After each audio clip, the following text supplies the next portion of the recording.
talking about Campy Ultra Torque, which is the most popular form of Campy crank you're ever going to find. So come on in here, and you will see that it is the signature feature is this is a Hearth Joint. Now the way a Hearth Joint works is it automatically forces everything to center so that it is always going to be perfectly aligned. It can't be off like this. You'll see this in there's another crank, the older specialized like the Gen 1 Fact cranks have the same kind of Hearth Joint on them. Okay. So the thing to note about this is unlike a Shimano crank, which one side arm of the non-drive side arm can move in and out to compensate for width differences. Once this is bolted together, it is a fixed width between here. There's just no getting around that whatsoever. And that is why Campy did something very interesting when they went to their external cup design right here. So this was all the rage at a time.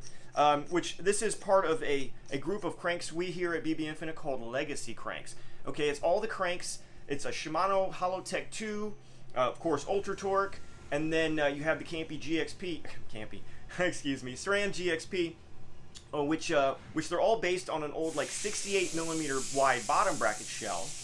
Okay, and then it has cups screwed on the outside, so that it ends up having this final width, just like, what do you know, just sort of almost exactly like that. So, and it goes in like so. Anybody who's familiar with Campy knows how this works. You go ahead and you're supposed to put the wave washer in there, which I'm not going to do right now, and then you push the other crank arm in, and then it enmeshes the Hearth Joint. Now I want you to look very closely here. You see this play? See how much play there is in that? Okay, this is the Achilles heel of the Ultra Torque design, okay?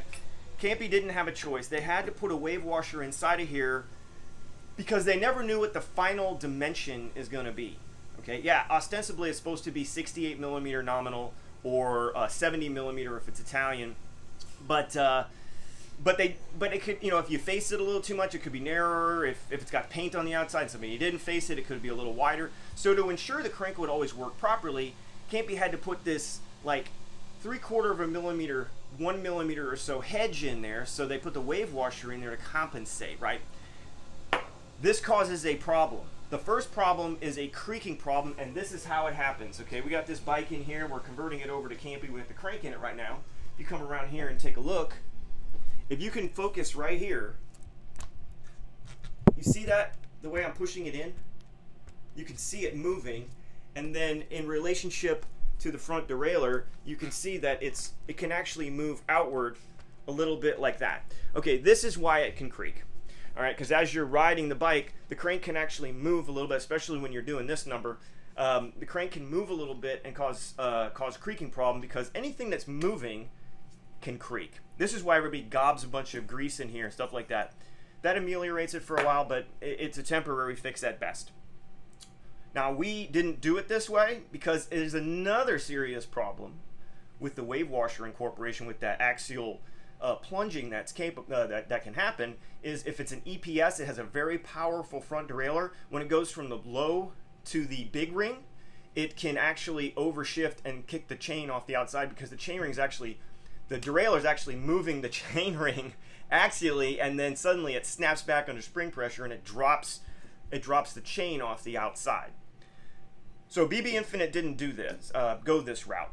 What we did is, thanks to Campy's amazing machining and consistency over the years, this distance between the bearings varies only slightly, maybe 0.02 millimeters in production from year on year.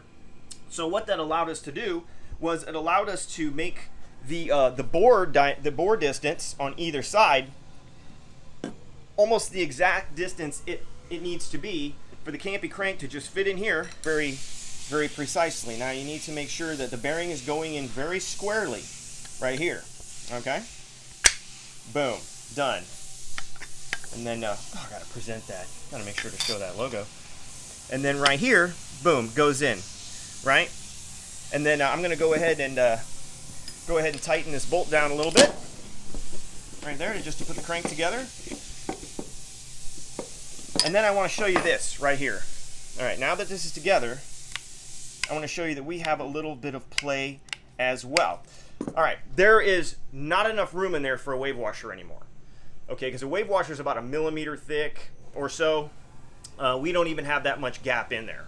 Okay, we've got much smaller gap than that. We have just enough to make up for slight variances over the years in Campy Ultra Torque cranks, okay?